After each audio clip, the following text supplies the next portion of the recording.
Perang Yarmuk menaklukkan Damaskus. Setelah menunjuk Al-Musanna bin Harithah sebagai penggantinya di Al-Hira, Khalid bin Walid bertolak menuju Syria dengan membawa 950-an pasukan.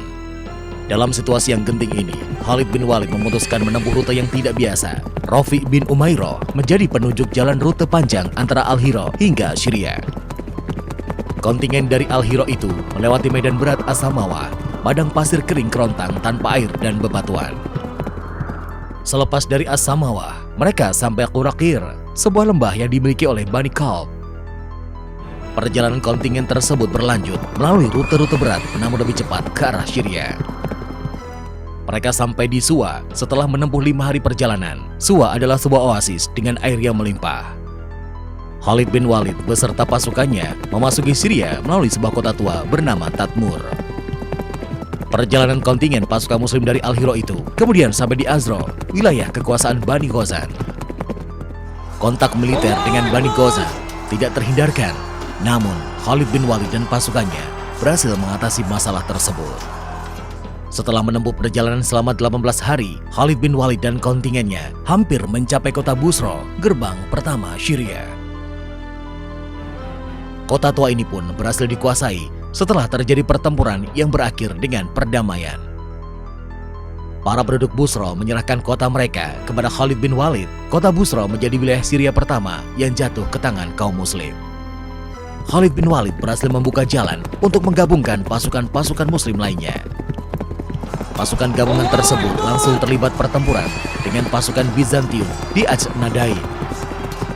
Kemenangan berdarah-darah di Ajnadain berhasil diperoleh pasukan muslim pada 30 Juli 634 Masehi.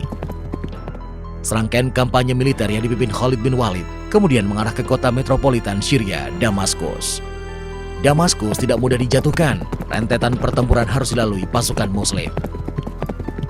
Februari 635 Masehi, di Marja Sufar yang terletak 32 km di selatan Damaskus, terjadi kontak militer yang berhasil melapangkan jalan pasukan muslim menuju Damaskus.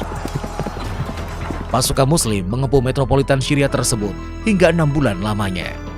Pengepungan melelahkan itu berakhir pada bulan September ketika sisa-sisa pasukan Bizantium mundur dari Damaskus. Metropolitan Syria itu jatuh, pasukan muslim menguasai Damaskus yang menurut beberapa ahli sejarah merupakan kota tertua di dunia. Jatuhnya Damaskus membuat Heraklius mengeluarkan semua potensi yang dimiliki Syria. Ratusan ribu pasukan Bizantium berkonsentrasi di Al-Waqusa, sebuah lembah di tepian sungai Yarmuk. Heraklius menunjuk saudara kandungnya, yaitu Theodorus Tritius atau Tazarik dalam sebutan Arab, sebagai panglima tertinggi pasukan Bizantium. Konsentrasi pasukan Bizantium direspon Khalid bin Walid dengan menyatukan semua unit pasukan muslim. Seluruh pasukan dilarang keras berselisih satu sama lainnya. Sampai beberapa bulan berikutnya, kontak senjata antar pasukan muslim dan Bizantium hanya terjadi dalam skala kecil. Hingga kemudian pada musim panas bulan Agustus 636 Masehi, perang yang akan menentukan masa depan Syria sudah di depan mata. Di tengah teriknya udara Syria, pasukan muslim mendekat ke Al-Waqusa, sebuah lembah di tepian sungai Yarmuk. Khalid bin Walid menyadari kekuatan besar di hadapannya. Karena itu, beliau memanggil semua pasukan cadangan yang dipimpin oleh Ikrimah bin Abu Jahal. Pasukan muslim yang berkonsentrasi di tepian sungai Yarmuk itu mencapai hingga 40.000 personil, konsentrasi pasukan Arab terbesar untuk pertama kalinya dalam sejarah. Namun, kekuatan itu masih jauh di bawah pasukan Bizantium. Mereka terdiri dari 80.000 pasukan kavaleri dan 80.000 infanteri. Dan masih terdapat 80.000 pasukan yang diikat dengan rantai agar tidak lari dari medan pertempuran. Perang besar pun semakin mendekat. Pasukan Bizantium, sisa dari Imperium tua, akan menghadapi suku-suku Badui Arabia yang sedang merintis imperiumnya.